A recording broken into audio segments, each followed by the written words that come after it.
Profit First, hitting chapter 8. And I know a lot of you have already jumped into it. Finding the money in your business. And here's what I want you guys to be looking through this material today. The lens I want. If you've got a big business rolling, if you're at your magic pending number, then where can we start finding money that exists there? And if not, if we're still growing, if we're still going, I need survival dollars, I need to build revenue, a lot of these principles still absolutely apply to pieces of our business, even if it's not specifically about the cash. So I'd love to hear from you guys as always first, what you pulled out of this chapter, and then we will absolutely dive in. So Carrie, is Mike hot for entertainment value, or you got something out of the chapter today? I got a lot out of this chapter.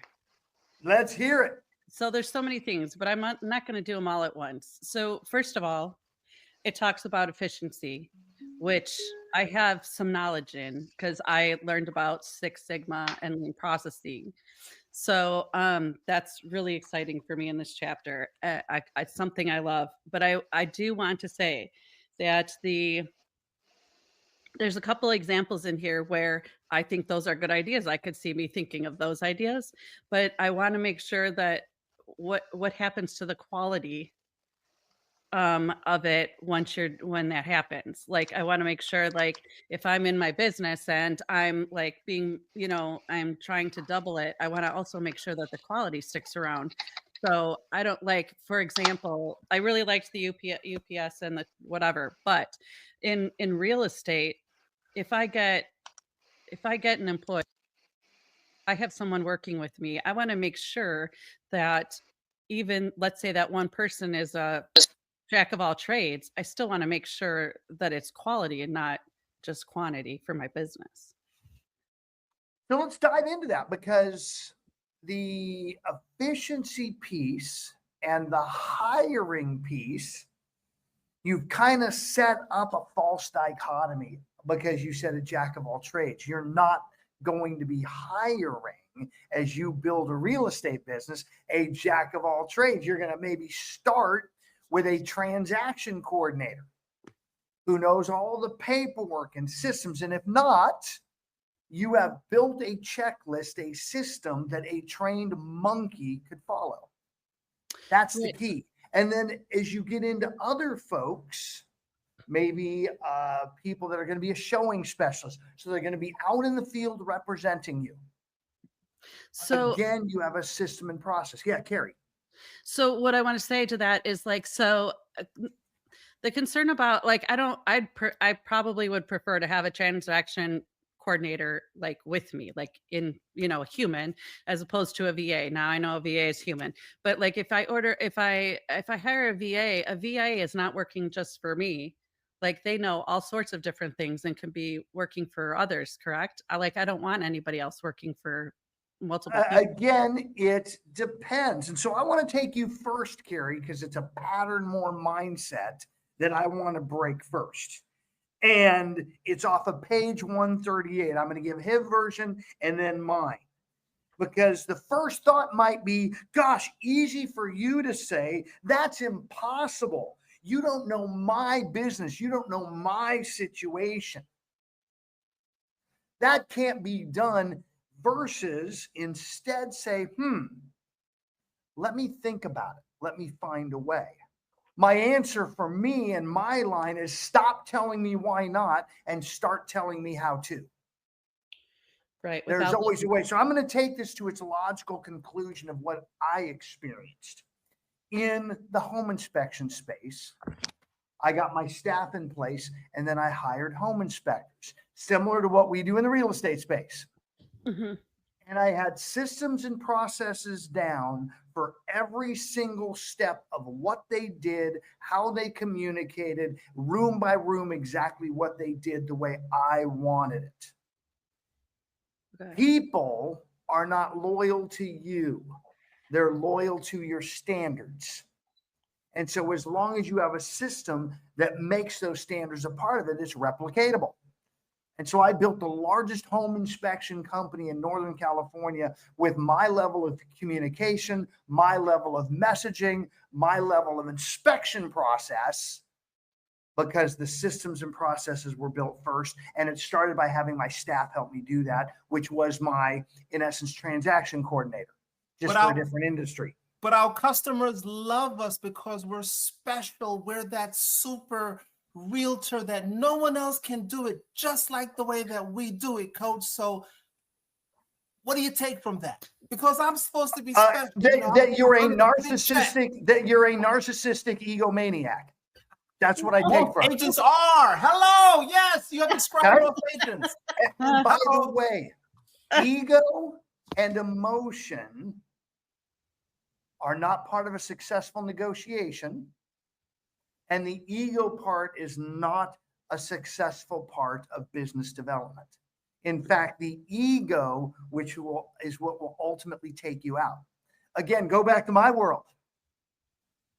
I had the ability in 2008 to write a $50,000 check to make a bad partner go away. But I was right. And my ego was right.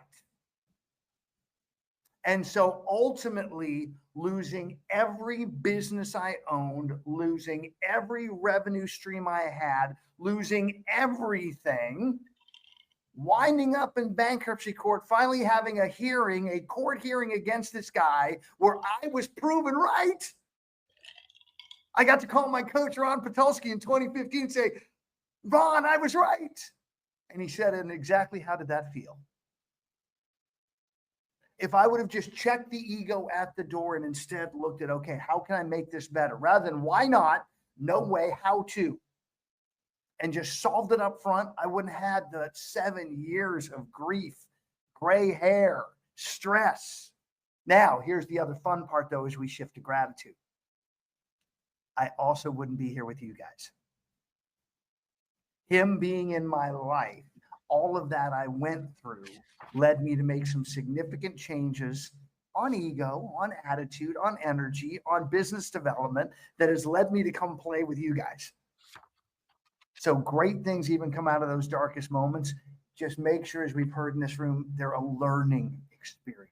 Please. You must have been an interesting guy back then, because I mean, you are just like pushing it to the wall now.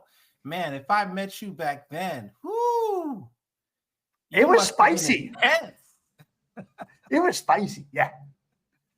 And again, it was ego driven. That's the tough part, man. And so we got to check that at the door. Again, so many other great nuggets in here. What else do you guys have?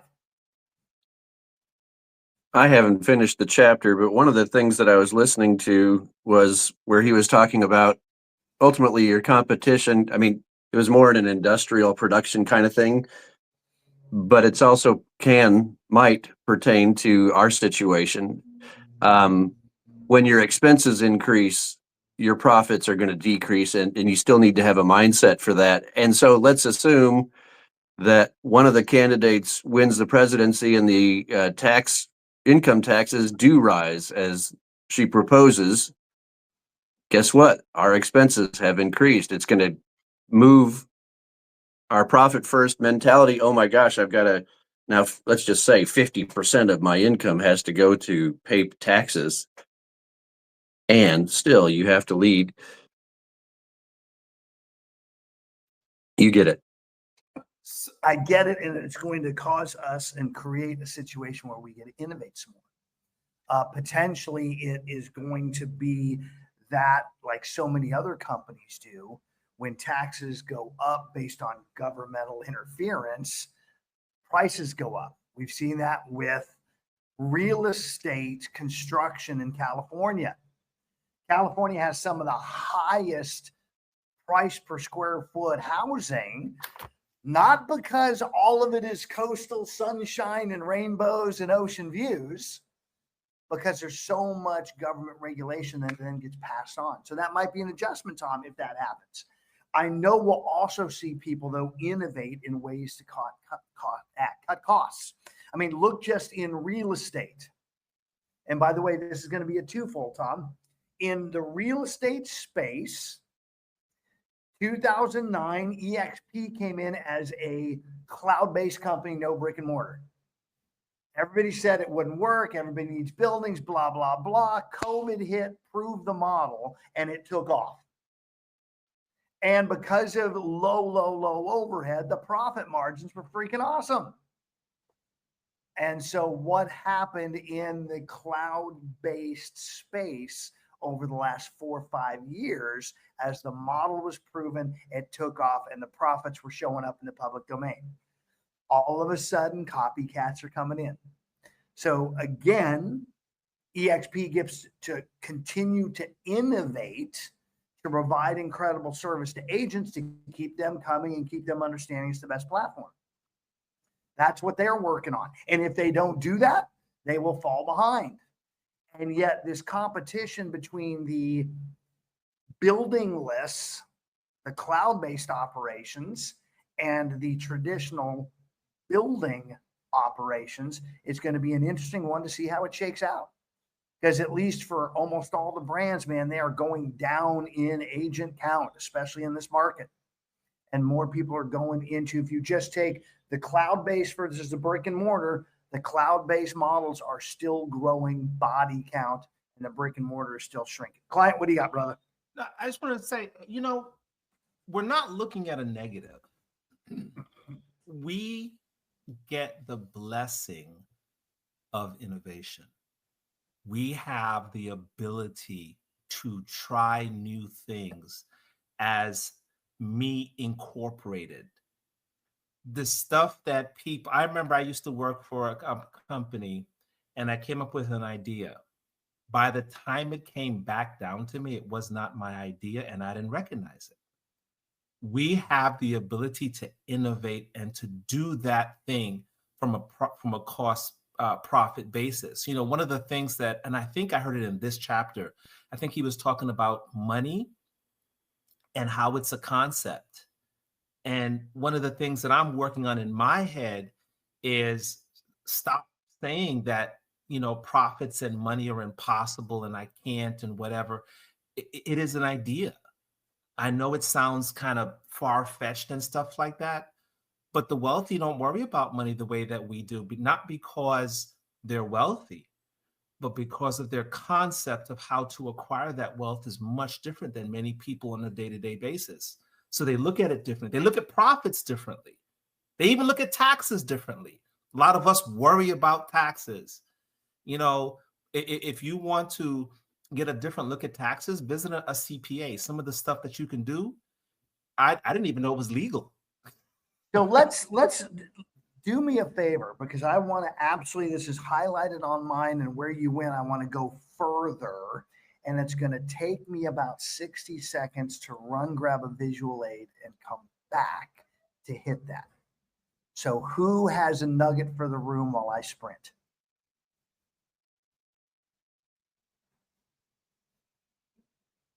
I can just talk about chipping away. So there was part about chipping away and where to chip away at your expenses in 140. So like most of this book is like, so I am not even close to most of this. So I'm more learning from it. So far 6 and 7 and 8 have been something I can relate to.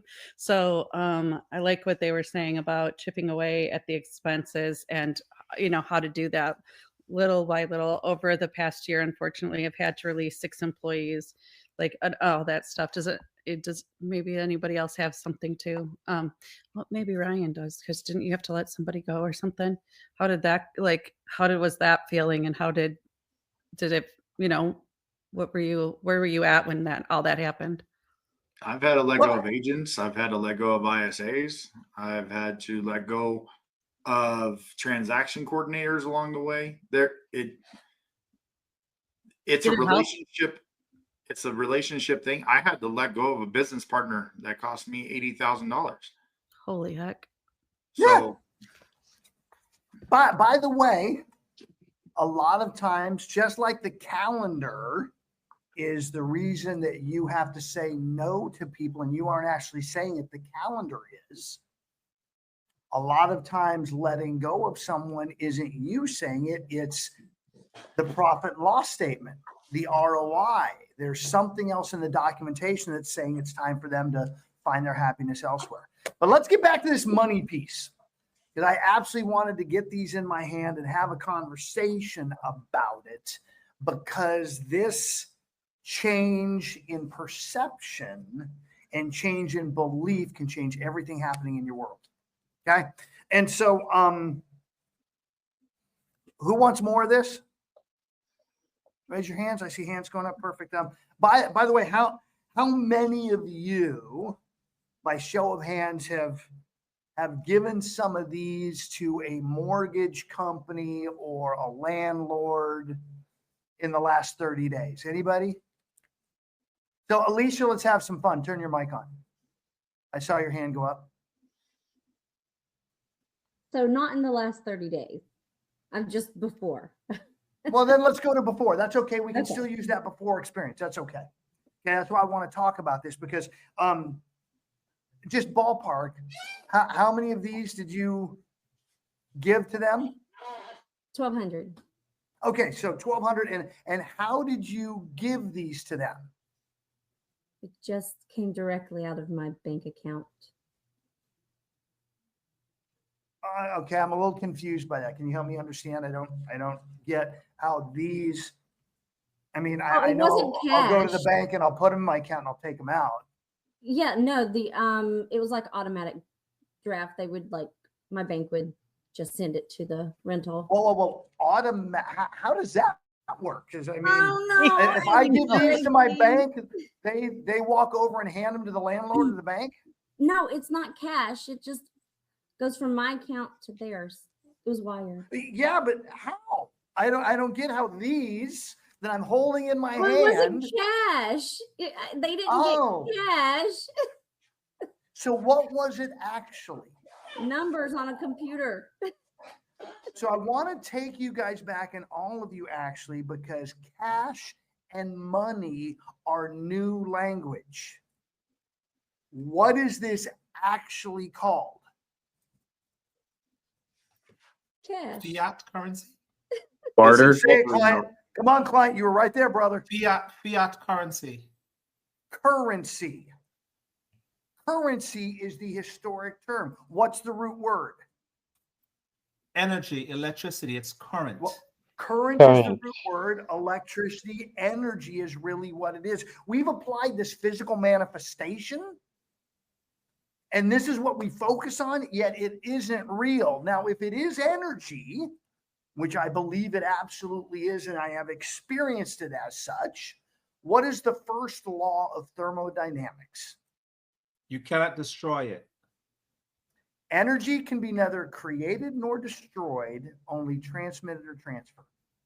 It is an unlimited resource. So here's the challenge. I think of currency, of money, like the Mississippi River flowing down the middle of the United States. Okay? Just going by, most people are stumbling down there with their shot glass or their teacup, pulling out a cup, and then on their way home, spilling almost all of it. And yet each one of you has the ability to keep playing that game, or you can innovate and create a 5-gallon bucket. You can innovate and create a tanker truck. You can even innovate and create a pipeline that has that automatically flowing to you every single month. The choice is yours how you do that, but it is not a limited resource. We always say money, you can't take it With you. Money, it grows on, or it doesn't Trees. grow on. Trees. Money is the root of all. Evil. And if we talk those limited negative ways about our spouse or something we cared about, how long would it be in our life? Be gone in an instant. You start loving the energy. By the way, it's a high energetic vibe. You ever notice the only people that complain about money and all those negative things about money are the people that don't have any? Yeah. All right. So, Clint, what do you got, brother? And then we're going to move back into the content. Yeah. So that's where I think where a lot of us mess up is this thing, and me particularly, I like to talk to myself, is this thing called building structures and systems. It's a house, but that's where I mess up. This building this foundational structure that comes along to have the system that forms the pipeline that pushes things towards where I want it to go. That's where I mess up. Systems, So, building. so let's step pipeline. back up a minute to the foundational system that leads all other systems. And that is the calendar. Okay? Having a structured calendar, following a calendared life. As entrepreneurs, we fight it, and yet really following the calendaring model. So on Sunday afternoons, what's on Coach Russ's calendar? Setting up the week. Calendar time, where I'm going in and improving my calendar. On Fridays, there's financial time, where I'm going through the numbers, I'm making sure my finances, I'm updating my budget. We have an hour of database time that Maria does for us every Wednesday, Wired Wednesdays, where you can all literally spend that hour working on your database. How many people showed up yesterday?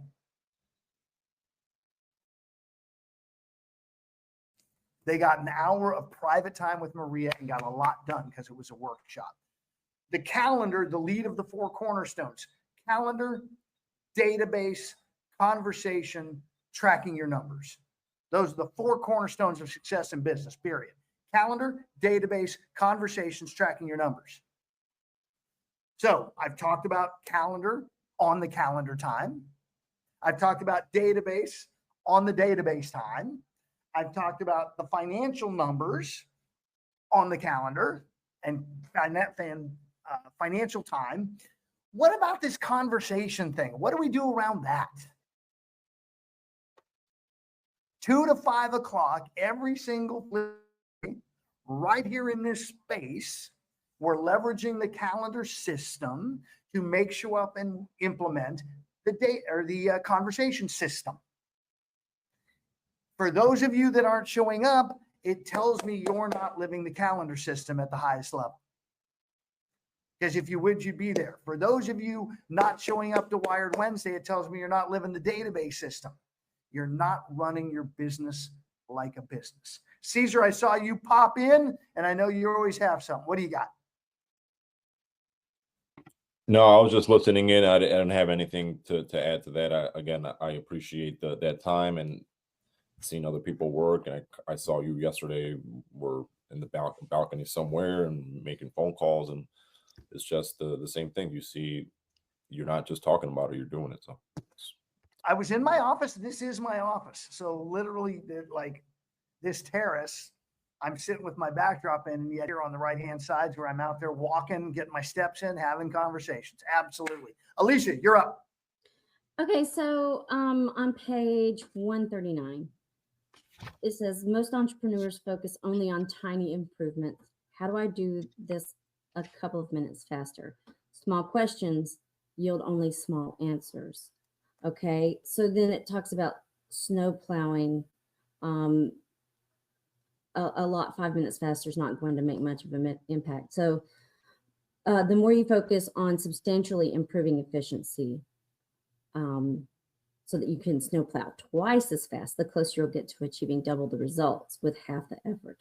So what in real estate should we change? Because before other books had always talked about, you know, consistent small efforts add up to a big change. So let's talk about this making a big change. What can we do for that? You know, I mean, obviously showing up to call time.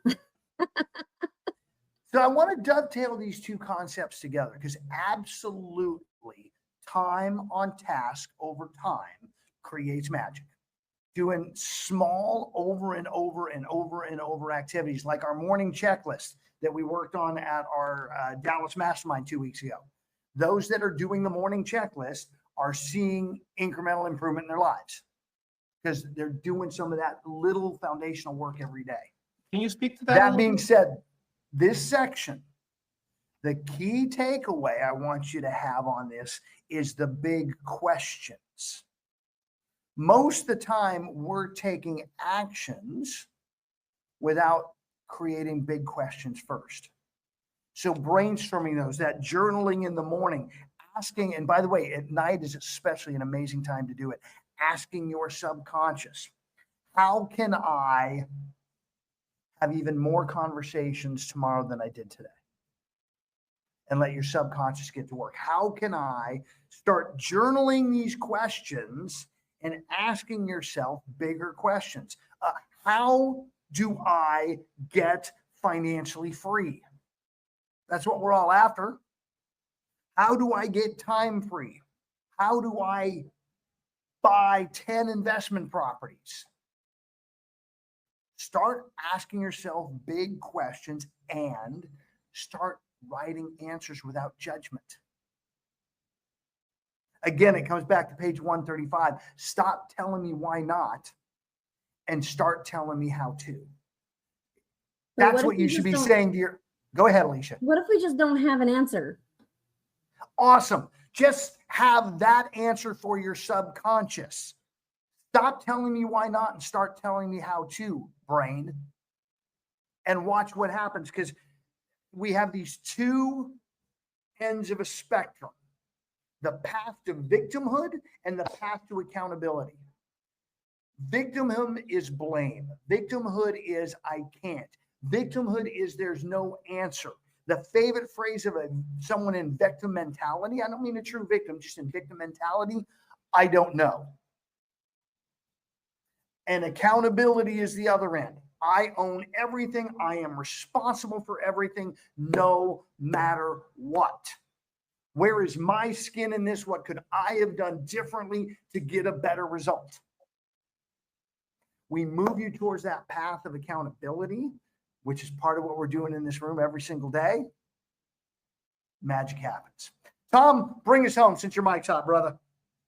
I go back to what I've spoken about many times, which is why is the enemy of progress. And so why haven't I? Why don't I? Why block? All these things that we start with why, we're trying to assign meaning to the past, and our awareness of the present and much less our progress forward is completely stopped. And so when you hear yourself asking why, stop, use that as a mental alarm and reset your GPS. So in such a way that you're actually, instead of saying why, now you're going to say, this is what I know, and this is what I'm going to do about it. Why is a great question for why are you moving, but it's not a great question for yourself almost ever.